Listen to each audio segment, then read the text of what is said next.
Struktur berikutnya adalah body membran atau membran-membran yang langsung membungkus organ. Organ-organ apa saja yang dibungkus? Seperti yang nampak pada gambar, yang dibungkus adalah jantung atau core, pembungkusnya kita sebut dengan perikardium. Kemudian pulmo atau paru, pembungkusnya kita sebut dengan pleura, serta peritoneum yang akan membungkus viscera dalam kavum abdomen. Masing-masing body membran ini tersusun atas dua lapisan, lapisan parietal dan lapisan visceral. Lapisan parietal terletak lebih luar, lebih dekat dengan permukaan, sedangkan lapisan visceral akan langsung menempel pada organnya.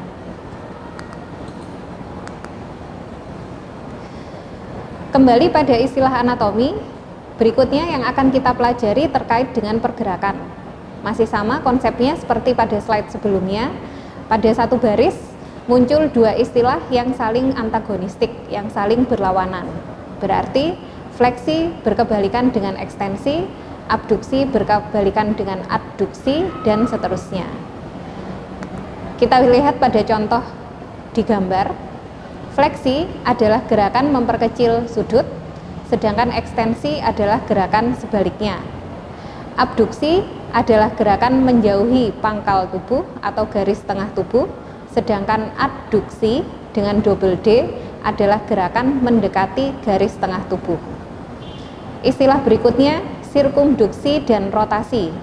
Rotasi adalah pergerakan yang memutari satu sumbu, sedangkan sirkumduksi hampir mirip dengan rotasi, hanya saja pergerakan pada sirkumduksi pergerakannya membentuk seperti kerucut, conical shape.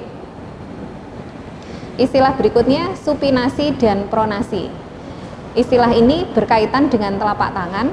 Supinasi adalah gerakan seperti pada waktu posisi anatomis, sehingga telapak tangan akan menghadap ke anterior atau ke depan, sedangkan pada posisi sedang terlentang, telapak tangan akan menghadap ke atas. Pronasi adalah gerakan sebaliknya. Pada telapak kaki, istilah supinasi dan pronasi tidak berlaku. Dalam hal ini digantikan oleh inversi dan eversi. Inversi artinya telapak kaki akan menghadap ke bagian dalam atau ke medial, sedangkan eversi telapak kaki akan menghadap ke bagian luar atau ke lateral.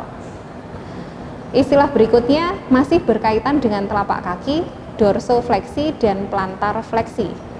Dorsofleksi adalah gerakan menarik telapak kaki mendekati tungkai bawah, sedangkan plantar fleksi adalah gerakan seperti menginjak rem.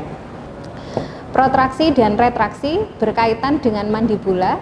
Gerakan menggerakkan mandibula atau rahang bawah ke depan kita sebut dengan protraksi, sedangkan retraksi adalah gerakan menarik rahang bawah ke belakang.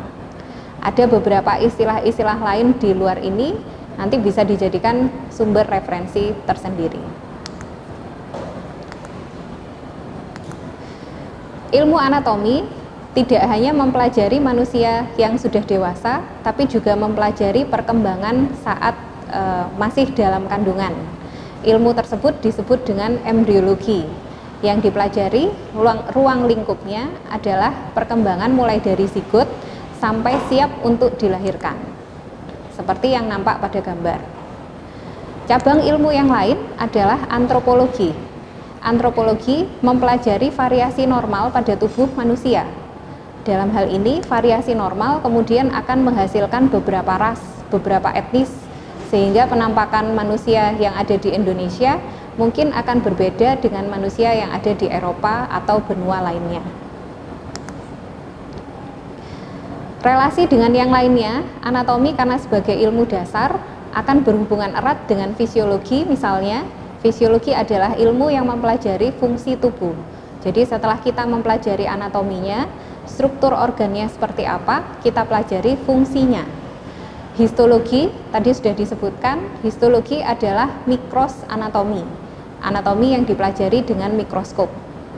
Ilmu bedah tentu sangat berkaitan. Ketika kita melakukan prosedur pada pasien, tentu akan sangat menyulitkan apabila kita tidak menguasai anatominya. Hampir mirip dengan ilmu bedah, yaitu ilmu kebidanan dan kandungan atau obstetri dan ginekologi. Radiologi sangat erat kaitannya dengan anatomi karena kita melakukan pencitraan pada tubuh manusia, kemudian kita berusaha mencocokkan dengan struktur normal yang ada pada tubuh manusia. Kemudian rehab medis, ilmu yang mempelajari sebagian besar terkait dengan muskuloskeletal, salah satu sistem yang juga dipelajari pada anatomi. Demikian kuliah hari ini. Mudah-mudahan sudah bisa disimpulkan bagaimana cara mempelajari anatomi, kemudian apa yang akan dipelajari anatomi, dan kira-kira untuk apa nanti anatomi akan digunakan. Terima kasih atas perhatiannya. Assalamualaikum warahmatullahi wabarakatuh.